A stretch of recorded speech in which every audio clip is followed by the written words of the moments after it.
2-3 कारण है जिसके चलते मैंने आईएएस मेरा सपना बना। एक पहला कारण कि मैंने शुरू से स्ट्रगल देखा, फैमिली में स्ट्रगल देखा, माँ पिताजी का देखा और उनसे मैं मोटिवेट हुआ।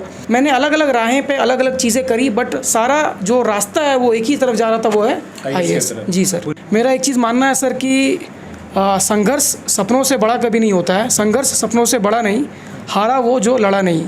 तो दिस इज़ माई लाइक, मैं इसे लगा के रखा हुआ हूँ अपने स्टडी टेबल पे। मैटर नहीं करता है कि हम हिंदी मीडियम से हैं या अंग्रेज़ी मीडियम से हैं। यूपीएससी कुछ फीचर्स हैं जो वो खोजती है एक ब्यूरोक्रेट में। हमें फोकस ये करना चाहिए कि उन फीचर्स को हम अपने अंदर डेवलप करें। तो language can never be a barrier for that. जी सर, एक्चुअली सोशल मीडिया से तो मैं दूर हूँ ही। एक्चुअली मैंने 6-7 साल से फेसबुक नहीं चलाया है। बाकी मैं इंस्टा पे भी नहीं हूँ। केवल टेलीग्राम यूज़ करते हैं हम लोग बहुत हेवीली। व्हाट्सएप था क्योंकि कुछ रीजंस थे, जैसे स्टार्टअप वगैरह था तो कुछ में काम रहता था हमें, तो मैं व्हाट्सएप पे रहता था, पर टेलीग्राम मैं यूज़ करता था। बाकी कोई भी सोशल मीडिया मैंने यूज़ नहीं करी है। लड़के ने मुझे 1:30 बजे के टाइम में खबर की कि पापा हमारा रिजल्ट निकल गया। तो बोला क्या हुआ बेटा? बोला पापा हो गया। क्या हुआ बेटा? आईएएस हो गया। हम पहले छोटा सा ग्रोसरी करते थे, उसके बाद ग्रोसरी से जब जीवन यापन नहीं होने लगा तो उसके बाद हमने सोचा कुछ और साइड से किया जाए। उसके बाद हमने एक सेकेंड हैंड गाड़ी खरीदा। टॉप 10 था झारखंड में ही, बोर्ड में। हाँ, बोर्ड में टॉप 10 में था। और बहुत ये इतना संघर्ष किया है जो हम बता नहीं सकते। आज तक मेरा बच्चा ट्यूशन नहीं पढ़ा है। मुझे तो शुरू में उम्मीद नहीं था कि हम इस मुकाम तक अपने बच्चे को पहुंचाएंगे, लेकिन बच्चे के अंदर में जो जज्बात थी वो देख के मुझे लग रहा था एक न एक दिन जरूर हमारा नाम को रोशन करेगा। ये फादर हैं और ये मदर हैं। सबसे पहले सर आपको बधाई, बहुत बहुत धन्यवाद। बेटा का सिलेक्शन हुआ, जब पता चला तो कैसे? फ़ोन किया मुझे, फ़ोन से मुझे जानकारी मिली। इन्होंने खुद बताया था कि इन्होंने बताया कि पापा मेरा रिजल्ट निकल गया। तो आपको उम्मीद थी क्या?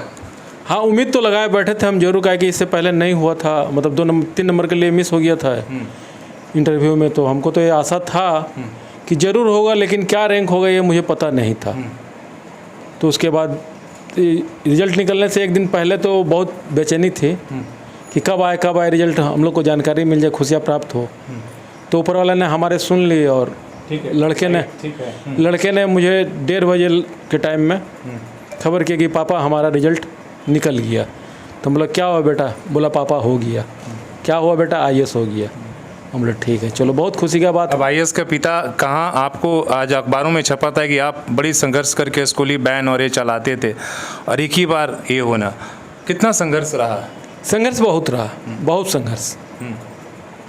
मुझे तो शुरू में उम्मीद नहीं था कि हम इस मुकाम तक अपने बच्चे को पहुंचाएंगे, लेकिन बच्चे के अंदर में जो जज्बात थी वो देख के मुझे लग रहा था एक न एक दिन जरूर ये हमारा नाम को रोशन करेगा।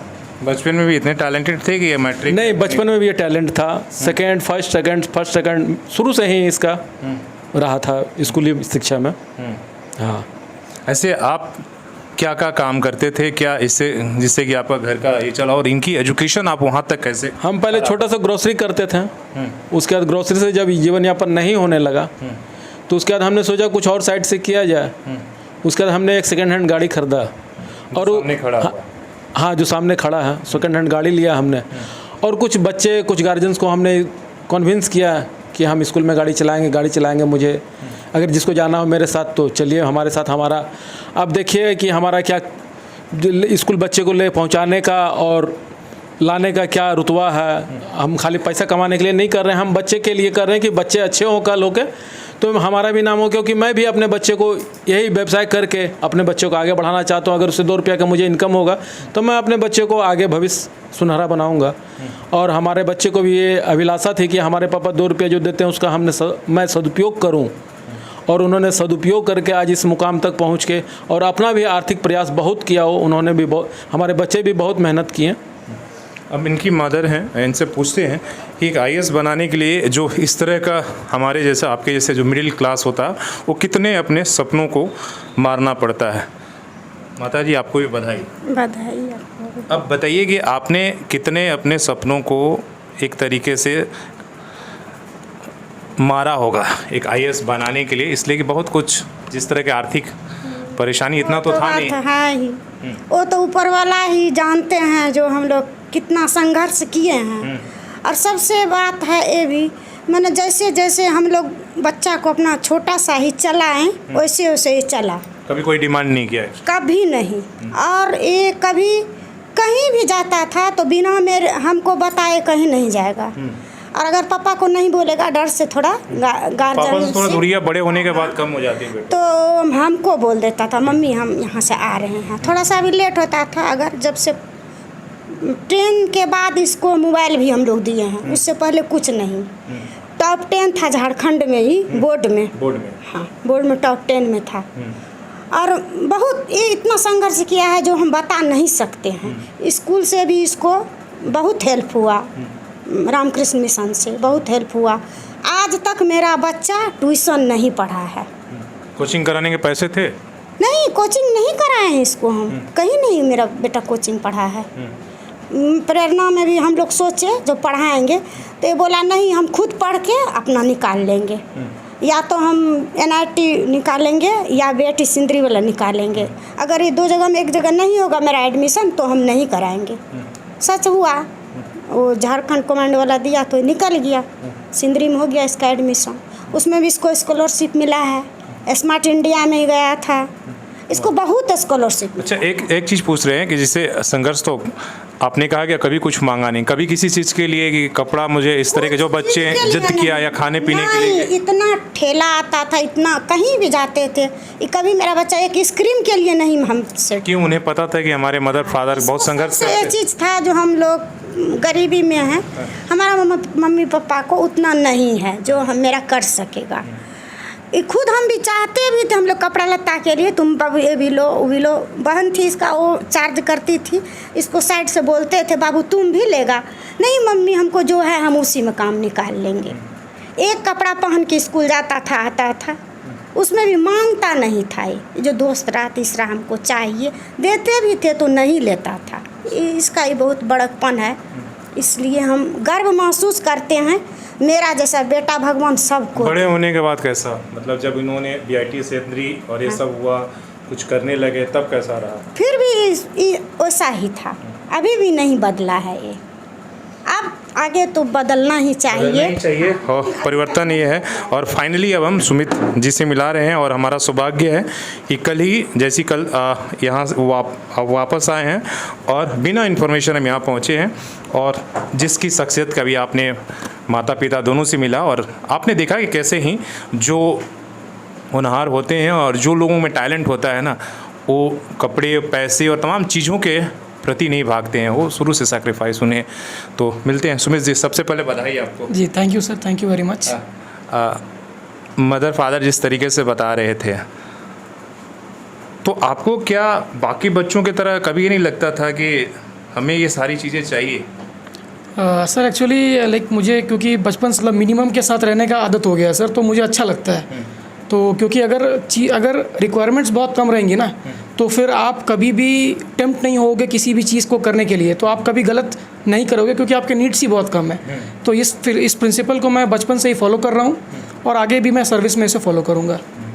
अच्छा, अब फाइनली आप जो चाहते थे वो आपने कर लिया, कैसे किया और इस सफ़र कितना आसान या मुश्किल रहा आपके लिए? जो आपकी फैमिली का हमने अभी हालात देखा है, पापा अभी आज भी वैन चलाते हैं। जी सर, हाँ जी सर चलाते हैं। और सर सफ़र आसान या मुश्किल तो मैं नहीं बोलूँगा, मैं बोलूँगा कि काफ़ी मज़ेदार था। उतार चढ़ाव तो थे ही, लेकिन मेरा एक चीज़ मानना है सर कि संघर्ष सपनों से बड़ा कभी नहीं होता है। संघर्ष सपनों से बड़ा नहीं, हारा वो जो लड़ा नहीं। तो दिस इज़ माय लाइक मैं इसे लगा के रखा हुआ हूँ अपने स्टडी टेबल पे। तो मेरा मानना है कि जितना लाइफ में डिफ़िकल्टीज़ आए उतना मज़ा आता है जर्नी का। तो सर 10th क्लास में जब मैं था तो उस टाइम से ही मुझे हमेशा ये रहता था कि यार अगर कुछ प्रॉब्लम चल रही है समाज में तो वो क्यों हो रहा है, इसको कैसे ठीक कर सकते हैं, चीज़ों को कैसे सही किया जा सकता है, लोगों का प्रॉब्लम्स को कैसे सॉल्व किया जा सकता है। सर मुश्किलों की हम लोग बात कर रहे थे, आपने बोला कि भाई मुश्किलें जितनी भी थी, डिफ़िकल्टी जितनी भी थी, मज़ा सफ़र का उतना ही था। ऐसे सोच हर किसी को नहीं आता। हम सब भी बहुत सपने लिए थे, लेकिन उन सपनों के साथ आज वहाँ नहीं है, लेकिन आप उसको साबित कर लिए। तो कितना आपके लिए उन चीज़ों पर चलना। और दूसरा सवाल, जो फैमिली की हालात थी, आप BIT सेकेंडरी से आपने BTech किया, तो कभी ये नहीं लगा कि पहले नौकरी कर लें पापा का संघर्ष देखकर या मम्मी का जो ये देखकर? सर इसमें मैं मानता हूँ कि मतलब मैं अपने आप को लकी भी बोलूँगा पहले बात तो, और दूसरा ये है कि मुझे कॉलेज का भी काफ़ी सपोर्ट मिला, कॉलेज के डायरेक्टर सर का सपोर्ट मिला, कॉलेज के प्रोफेसर का सपोर्ट मिला। और क्योंकि मैं स्मार्ट इंडिया हैकाथॉन जीता था हमने, तो उस टाइम पे हमारी टीम को कुछ अमाउंट गवर्नमेंट ऑफ इंडिया की तरफ से मिली थी। तो मुझे ये दिख रहा था कि मतलब अपने पास कुछ दिन के लिए तो है। और सर मेरा थोड़ा सा एक नेचर है कि मैं रिस्क लेने में बिलीव करता हूँ, पर वो रिस्क जो है वो कैलकुलेटेड होना चाहिए। तो उस टाइम पे ही, और सबसे बड़ी बात है कि एक मेरे कॉलेज के सीनियर हैं, उनका नाम श्री सुबोध कुमार है। तो सर का बहुत ही बड़ा रोल रहा है मेरे इस जर्नी में। मुझे लगता है अगर सर नहीं होते तो शायद, जैसा आप बता रहे, शायद मैं नौकरी करने चला जाता, क्योंकि उन्होंने मुझे बताया था कि तुम आईएएस के लिए पढ़ाई करो, मैं देख लूँगा। तो मेरा जो था वो नीड्स सर ने मुझे हेल्प करी, और पापा मम्मी ने अपना ख्याल रखा। पापा का जो भी इनकम था 10,000 जो भी था, उन्होंने अपना घर यहाँ चलाया। मैं मेरी पढ़ाई के लिए जो स्टार्टिंग में जो पैसे चाहिए थे वो मुझे स्मार्ट इंडिया हैकाथॉन जो सरकार ने जो हमें प्राइज़ दिया था उससे मैंने वो बियर करी। कोचिंग इनसाइट्स में मैंने बैंगलोर में कुछ दिन के लिए पढ़ाई करी थी वहाँ पे जीएस के लिए, तो वहाँ पे मैंने वो पैसा दिया। और वहाँ पे भी जो कोचिंग वाले जो सर थे, विनय जी भी सर नाम है उनका, उन्होंने भी काफ़ी मदद की। वो समझ रहे थे कि हाँ इसको प्रॉब्लम है फाइनेंशियल, और मतलब मैंने बोला था कि सर मेरे तरफ से कमिटमेंट रहेगा और मैं जब तक निकालूंगा नहीं, I will not leave it. तो सर को पता था कि हाँ ये करेगा। तो सपोर्ट मुझे लोगों से मिला। सबसे पहले तो माँ बाप से मिला, मेरे teachers right from class 10th Rajendra Vidyalaya, Ramakrishna Mission, BIT Sindri, Insights, college के सीनियर्स, कॉलेज के फ्रेंड्स, जो भी मेरे यहाँ के फ्रेंड्स हैं, मतलब सब लोगों का सपोर्ट हुआ, समाज का सपोर्ट हुआ, सबका सपोर्ट हुआ। और मेहनत मेरा था लेकिन सपोर्ट सबका था सर, तो उसी की वजह से मैं ये कर पाया हूँ। सर कोचिंग का कितना महत्वपूर्ण रोल है, और आपने हालांकि कोचिंग उस तरीके से नहीं किया, तो कोचिंग क्या आईएएस बनने के लिए कोचिंग ज़रूरी है या अपनी मेहनत काफ़ी है? सर इसमें कुछ पर्सपेक्टिव्स हैं। तो जैसे सबसे पहला क्या, जैसे ऑप्शनल है, तो ऑप्शनल के लिए मैंने कहीं भी कोई भी कोचिंग नहीं ली है। जीएस के लिए मैंने इनसाइट्स बैंगलोर में मैं गया था, वहाँ पे मैंने कुछ दिन कोचिंग करी थी, उसके बाद कुछ हो गया था फिर, पर मैंने कोचिंग कुछ दिन करी थी वहाँ पे। तो जी एक फ़ायदा तो ये होता है कि आपको पता चलता है कि कंपटीशन कितना है और किस तरीके से आपको पढ़ना है। ये एक बेनिफिट जो है वो कोचिंग से हमें मिलता है। थॉट प्रोसेस कैसे डेवलप करना है, क्या चीज़ पढ़नी है, कैसे पढ़नी है, सोचना कैसे है, how to be ahead in that competition, because it's a competition overall, only very few people get selected. तो वो जो चीज़ है उस चीज़ के लिए हमें कोचिंग एक लिमिटेड तरीके से रिक्वायरमेंट है। कुछ तरीकों को जैसे हाँ थोड़ा बहुत हेल्प, तो आपकी मेहनत बहुत ज़रूरी है। हमारी मेहनत सबसे ज़्यादा इंपॉर्टेंट है।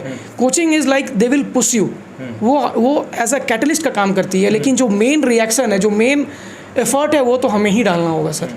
जी वो आपको खुद को ही करना है वो। जी। ये सर एक चीज़ और, आईएएस बनने का इंस्पायरेशन कहाँ से रहा और कब लगा कि नहीं हम आईएएस बन सकते हैं? इसलिए कि आपने तो इंजीनियरिंग किया, वहाँ अच्छा कर, जैसे आपने हमें बताया कि बीटेक करने के बाद आप लोगों ने ऐप भी डेवलप किया, स्टार्टअप भी शुरू किया, जहाँ से अच्छा अर्निंग हो सकता था और ऑफ़र भी था। जी सर एक्चुअली वही जैसे मैंने कुछ देर पहले बताया कि 2-3 कारण है जिसके चलते मैंने आईएएस मेरा सपना बना। एक पहला कारण कि मैंने शुरू से स्ट्रगल देखा, फैमिली में स्ट्रगल देखा, माँ पिताजी का देखा, और उनसे मैं मोटिवेट हुआ।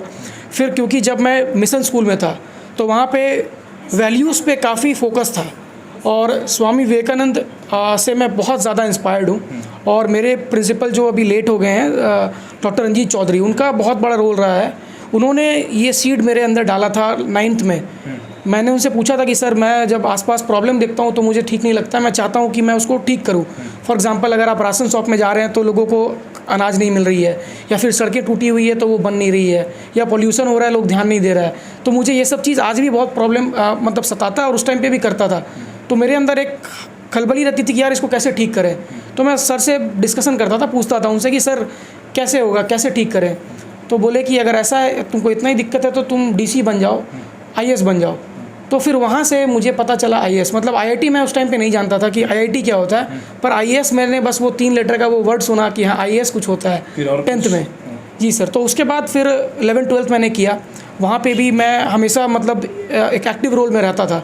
तो अब दिमाग में था कि आईएएस करना है, आईआईटी करना है नहीं करना है that was not necessary, but IAS करना है दैट वाज श्योर। तो फिर मैंने बीटेक, क्योंकि मेरे मार्क्स अच्छे थे, तो फिर मैंने जेसीई दिया और बीआईटी सिंदरी मुझे मिला। तो फिर वहाँ पे मैंने कंप्यूटर डिलिबरेटली मैंने लिया, क्योंकि मेरा दिमाग मतलब मेरा ये मानना है कि आज के डेट में आप देखिए कि हर लोग कंप्यूटर, इंटरनेट, मोबाइल, स्मार्टफोन सबके पास है, और जैसे जैसे हम लोग आगे बढ़ रहे हैं, हम लोग आगे जब बढ़ेंगे तो पूरा सोसाइटी इंटरनेट पे चलेगा। साइबर क्राइम आज इतना बड़ा फील्ड हो गया है। तो मेरे दिमाग में उस टाइम पे ही था कि कंप्यूटर पढ़ा जाए, और उसके बाद वहाँ जो पढ़ाई होगी उसको मैं एडमिनिस्ट्रेशन में यूज़ करके एक बेटर गवर्नेंस हमारी सोसाइटी को, हमारे कंट्री को दे सकें। तो इस तरीके से मैंने हर चीज़ों को एक साथ लेकर के मैंने अलग अलग राहें पे अलग अलग चीज़ें करी, बट सारा जो रास्ता है वो एक ही तरफ जा रहा था, वो है IAS। जी सर, पूरी तरह से डेडिकेटेड ये थे। अब जब फाइनली अब आ गया वो पिक्चर, एक तरीके से जो लक्ष्य था वहाँ तक पहुँच गए, आगे का रास्ता कैसा होगा? और जो सोच आपने रहा, जिससे आपने रामकृष्ण मिशन का, आपने लोगों का हेल्प करने का कि भाई हम उस पद पर रहें, वहाँ रहें जहाँ पर हम ये चीज़ें ठीक करें, तो आज जो समस्या है उसको किस तरीके से देखेंगे? और अभी हालांकि कैडर तो मुझे लगता है ट्रेनिंग के बाद, जी ट्रेनिंग से पहले आती है, 1 महीने पहले आती है। ऐसे चॉइस क्या रहे कि क्या हम जी ये सर, करें? चॉइस में है सर, जैसे कि सर्विस में तो IAS पहला प्रेफरेंस है, और मैं होपफुल हूँ कि वो मिल जाएगा मुझे। और सर कैडर तो ऑब्वियसली होम कैडर झारखंड ही मैंने डाला है, बट कैडर झारखंड मिलेगा या नहीं ये नहीं पता, क्योंकि 2017 में पॉलिसी चेंज हुई है गवर्नमेंट की, तो अब जोन वाइज होता है, तो झारखंड मिलना मुश्किल है। बट स्टिल क्योंकि ऑल इंडिया सर्विस है तो मुझे झारखंड में भी सर्व करने का मौका मिलेगा, दिल्ली में भी मौका मिलेगा, और जो स्टेट मुझे मिलेगा वहाँ भी मुझे मौका मिलेगा। लोगों की जो मदद करने की सोच है उसको आगे कैसे बढ़ाने की आप सोचेंगे जब आप नौकरी में होंगे, जब पूरी तरीके से जब ये संभालेंगे जो भी कैडर? जी सर, सबसे पहले तो मैं फिगर आउट करूंगा जहाँ भी मुझे पोस्टिंग मिलती है कि वहाँ पे क्या क्या बेसिक प्रॉब्लम है, क्योंकि सर मेरा ये मानना है कि 2 चीज़ें अगर हम लोग हिंदुस्तान के हर एक बच्चे को अगर हम लोग 2 चीज़ें दिलवा दें, एक एजुकेशन और दूसरा हेल्थ केयर, मुझे लगता है कि हम इंडिया को बदल सकते हैं। और ये सुनने में काफ़ी लगता है कि आम बात लगता है, यार सब लोग हेल्थ केयर और एजुकेशन की बात करते हैं, पर पूरा जो सर्कल है वो स्टार्टिंग पॉइंट ये 2 चीज़ है। अगर हम स्वस्थ रहेंगे तो ही हम पढ़ाई कर सकते हैं, और अगर हम पढ़ाई कर लें तो हम हर तरीके से एम्पावर हो सकते हैं, हम एक अच्छा नेता चुन सकते हैं, हम एक अच्छा देश बना सकते हैं, हम अपने इकोनॉमी को अच्छा कर सकते हैं, अपने समाज में हम अच्छे वैल्यूज़ को डाल सकते हैं, क्राइम कम कर सकते हैं। हर एक चीज़ एजुकेशन जो कि वैल्यू बेस्ड होना चाहिए, जो मेरा मानना है, जो मैंने मेरे राजेंद्र विद्यालय और रामकृष्ण मिशन से लिया, जो मैंने BIT सिंदरी से लिया, मेरे माता पिता से लिया, मेरे सीनियर से लिया, समाज से लिया, कि ये वैल्यूज़ होना चाहिए। मतलब पढ़ाई के साथ साथ हमारे अंदर एक संस्कार होना चाहिए, और एक कुछ करने की चाह होनी चाहिए कि लोगों की मदद कैसे करें, लोगों का दुख कैसे कम करें, प्रॉब्लम्स को कैसे सॉल्व करें। तो ऐसा एजुकेशन मैं कोशिश करूंगा कि हर एक बच्चे को मेरे ज़िले में मिले, और सब लोग स्वस्थ रहे। ये 2 चीज़ अगर हम लोग कर लें तो गरीबी, बेरोजगारी, आप किसी भी प्रॉब्लम की नाम लो, ये 2 चीज़ उस चीज़ को सॉल्व कर सकती है। चलिए, और इस तरीके से हो भी, और जब आप काम करें, इसलिए कि जो लोग IAS देश भर में कहीं भी काम करते हैं, तो सोशल मीडिया का ज़माना है, उनके कामों को बड़ी सराहना भी होती है, और हम भी गर्व से कर सकते हैं। पहली बार है, हालांकि एक्टिंग जो IAS हैं, DM हैं, कलेक्टर हैं, उनका तो हमने कई बार वार्ता किया है, पहला ही बार हो रहा है कि जिन्होंने खुद फाइनल किया, अपने सपनों को वहाँ तक पहुँचाया, वो पहला मौका है। और हर किसी का कभी ना कभी ये सपना होता है जब हम पढ़ाई करते हैं कि हम जाकर IAS बने, खासकर बिहार, झारखंड और उत्तर प्रदेश को जो हिंदी मीडियम के लोग हैं उनका कहीं ना कहीं यही होता है, बाकी चीज़ नहीं जानते हैं लेकिन IAS के बारे में ज़रूर जानते हैं, है ना सर? तो कितना मुश्किल होता है जो हिंदी मीडियम के बच्चे होते हैं, खासकर जो हमारे जैसे पृष्ठभूमि गाँवों से निकल कर जाते हैं, उनके लिए कितना मुश्किल होता है? सर हिंदी मीडियम के लिए मुश्किल तो होता है, बट सर मैंने एक्चुअली अंग्रेजी मीडियम से ही मैंने करी है हर चीज़ें। तो मतलब जैसे फ्रेंड्स हैं कुछ, क्योंकि सर क्या हो रहा है कि कंपटीशन काफ़ी बढ़ रहा है।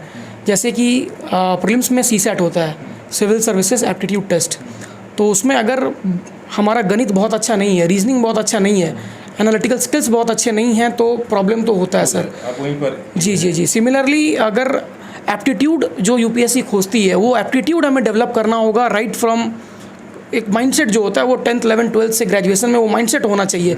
मैटर नहीं करता है कि हम हिंदी मीडियम से हैं या अंग्रेज़ी मीडियम से हैं। UPSC कुछ फीचर्स हैं जो वो खोजती है एक ब्यूरोक्रेट में, हमें फोकस ये करना चाहिए कि उन फीचर्स को हम अपने अंदर डेवलप करें। तो language can never be a barrier for that. Last इस सवाल मेरा रहेगा, कितने घंटे पढ़ाई करना ज़रूरी है और किताबों से बाहर कितना समय बिताना ज़रूरी है, और बाकी जो होता है कि भाई सोशल मीडिया से दूर रहिए, टेलीविज़न से दूर रहिए, आपने किस तरीके से कौन कौन से नियमों को माना? और जी सर, एक्चुअली सोशल मीडिया से तो मैं दूर हूँ ही। एक्चुअली मैंने 6-7 साल से फेसबुक नहीं चलाया है। Last time smart India hackathon के टाइम पे मैंने फेसबुक चलाई थी 2017 में। तो 5 साल हो गया है। बाकी मैं इंस्टा पे भी नहीं हूँ, केवल टेलीग्राम यूज़ करते हैं हम लोग बहुत हेवीली, क्योंकि उसमें हम लोग की पढ़ाई की काफ़ी चीज़ें चलती हैं सर। व्हाट्सएप था क्योंकि कुछ रीजंस थे, जैसे स्टार्टअप वगैरह था तो कुछ में काम रहता था हमें, तो मैं व्हाट्सएप पे रहता था, पर टेलीग्राम मैं यूज़ करता था। बाकी कोई भी सोशल मीडिया मैंने यूज़ नहीं करी है अभी भी। टेलीविज़न और मूवी देख पाते थे? कभी कभी टाइम मिल जाता था सर, लेकिन स्टार्टिंग में मैंने जब स्टार्ट करी थी। और एक चीज़ और मैं एक्स्ट्रा बोलना चाहूँगा जो आपने नहीं पूछा है कि लोग बोलते हैं कि हाँ फर्स्ट अटेम्प्ट में निकलता है, जी निकलता है, बट वो जो फर्स्ट अटेम्प्ट होता है ना, उससे पहले 3-4 साल की मेहनत होती है। ठीक है, तो मैं ये बोलना चाहूँगा कि मैं कोई भी चीज़ बढ़ा चढ़ा के नहीं बोलना चाहूँगा। मेहनत तो बहुत चाहिए क्योंकि कंपटीशन इतना है सर। तो स्टार्टिंग में मैंने 2018 की जुलाई से लेकर के 2019 की जून तक डेली 10 घंटे मैं पढ़ता था लाइब्रेरी में। और उस टाइम पे मैंने काफ़ी पढ़ी, क्योंकि फर्स्ट अटेम्प्ट में मुझे निकालना था उस टाइम पे, पर मुझे ये नहीं पता था कि first attempt means at least 3 to 4 years it takes, because syllabus काफ़ी ह्यूज है, कंपटीशन बहुत ज़्यादा है और आपको काफ़ी परफेक्ट रहना होगा आप जो भी करते हो उसमें। इस एग्ज़ाम की वो रिक्वायरमेंट है। तो इसलिए मैंने क्योंकि मैं उतना टाइम नहीं दे पाया, मैंने सिलेबस को उतने अच्छे से कवर नहीं कर पाया, इसलिए मुझे लगता है कि मैं फर्स्ट अटेम्प्ट में 3 मार्क्स से मेरा छूट गया। ये मुझे रियलाइज़ हुआ कि नहीं और टाइम चाहिए था। तो लगभग मैं ये बोलना चाहूँगा कि लगभग 18 महीने तो चाहिए ही।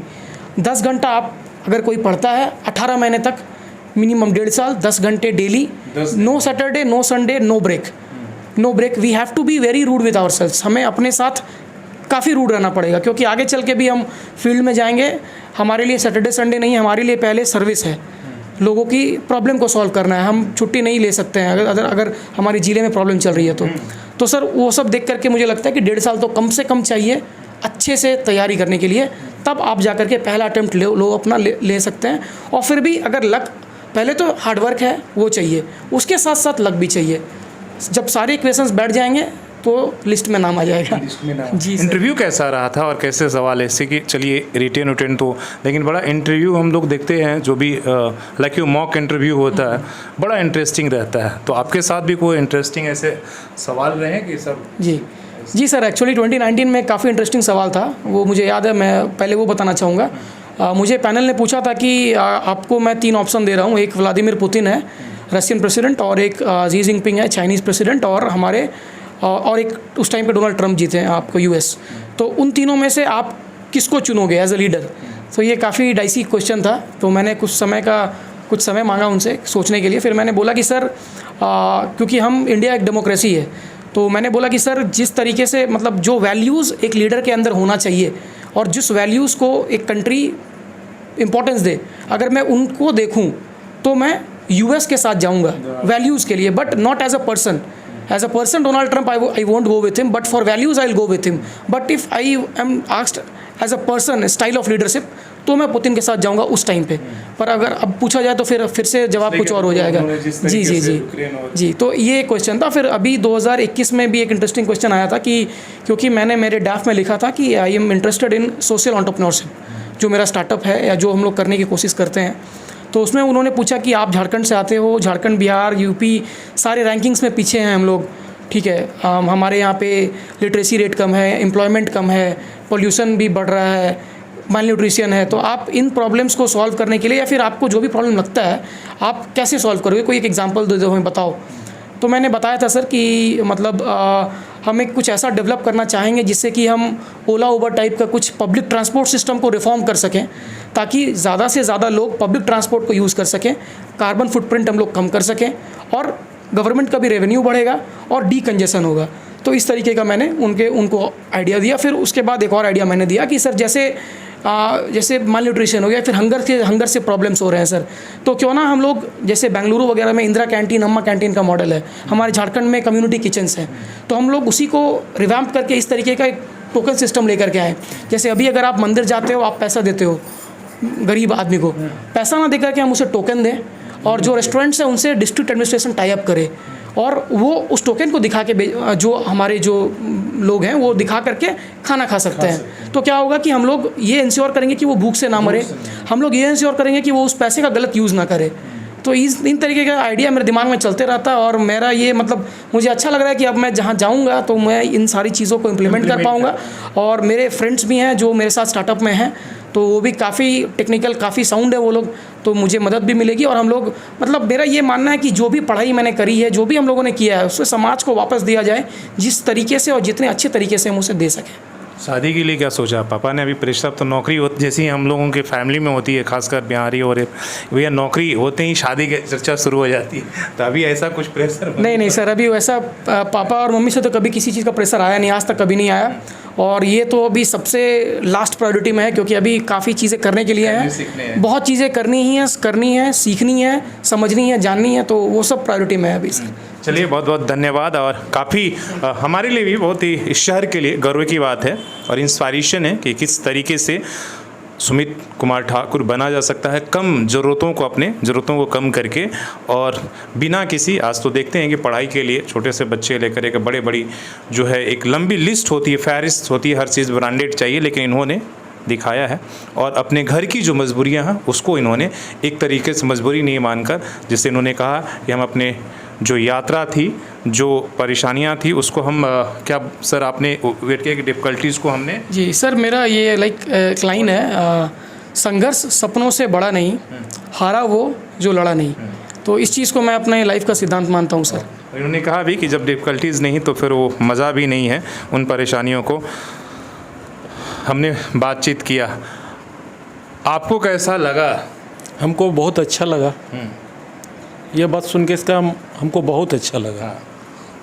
अब सुमित जी IAS बन गए, अब कोई मामूली आप भी नहीं रहे और ये भी नहीं रहे भैया। इस बार तो हम लोग बड़े आसानी से मिल लिए, आगे भी मिलने के लिए बड़ा मुश्किल होगी? नहीं, मुश्किल नहीं होगी। हाँ, याद रखिएगा। जरूर याद रखेंगे। अरे हम यहीं रहेंगे, हमारा यही घर है। लेकिन वो तो बोलेंगे भाई नौकरी होने के बाद मम्मी पापा आप मेरे साथ रहो। हाँ, तो बोलेंगे तो उसका भी बात तो मानना पड़ेगा। अभी जब तक अपने से कुछ कर रहे हैं हम, जब तक नौकरी में सेटल नहीं होता तब तक तो हम अपने पैर पर ही खड़े हैं। और अभी भी काम आप करेंगे, बैंक चलाएंगे? हाँ, काम करेंगे, करने मिलेगा तो काम जरूर करेंगे हम। काम अगर मुझे मिलेगा तो जरूर करेंगे हम काम। हम पीछे आज तक ना हटे हैं, कोई चीज़ में ना हटेंगे। अच्छा, तो इन्होंने कल आया तो कुछ आपने मुँह मीठा उठा कराया इनको? मम्मी ने क्या कुछ खास बनाया था इनका पसंदीदा? सर बनेगा वो, अभी एक्चुअली काफ़ी मतलब लोग वगैरह आ रहे थे तो थोड़ा मतलब रस हो गया था, तो वो सब तो हो गई सर, वो सब तो जी। ऐसे आपके मम्मी का हाथ का पसंदीदा क्या रहा है? जी मतलब मम्मी बनाती है खीर मुझे काफ़ी पसंद है, और मछली वगैरह भी बनाती है तो काफ़ी, क्योंकि हमारे मैथिल में चलता है वो, तो हमारे लिए तो वो बहुत पायस चीज़ है, तो वो काफ़ी अच्छा रहता है। जमशेदपुर की कुछ यादें क्या है? मतलब आप जब यहाँ पर, हालांकि काफ़ी समय से आप बेंगलोर रह रहे हैं, यहाँ क्या क्या चीज़ें आपके लिए मिस करते हैं या याद होता है कि भाई जमशेदपुरियन के लिए क्या खास रहा? जी हम जैसे हमारा, आपने बहुत अच्छा क्वेश्चन पूछा, ये मैंने प्रिपेयर भी किया था इंटरव्यू के लिए भी। तो सर जैसे स्ट्रीट फूड है हमारा, पूरे इंडिया में फेमस है जमशेदपुर का स्ट्रीट फूड। फिर दोस्तों के साथ मतलब घूमना फिरना, वो सब भी मैं मिस करता हूँ। क्रिकेट खेलना मिस करता हूँ, है ना। और जो हमारे बचपन के फ्रेंड्स थे, पास पड़ोस के फ्रेंड्स थे, उनको भी मिस करता हूँ। तो वो सारी चीज़ें मैं चाहता हूँ कि मतलब ट्रेनिंग में जाने से पहले एक बार फिर से उन दिनों को, नहीं है कि सब कहीं जी सारे लोग बाहर ही हैं, बट सब लोग कुछ दिन में आने वाले हैं और हम लोग सब लोग मुझसे मिलेंगे ही, और उसके बाद ही मैं ट्रेनिंग में जाऊँगा। चलिए, धन्यवाद।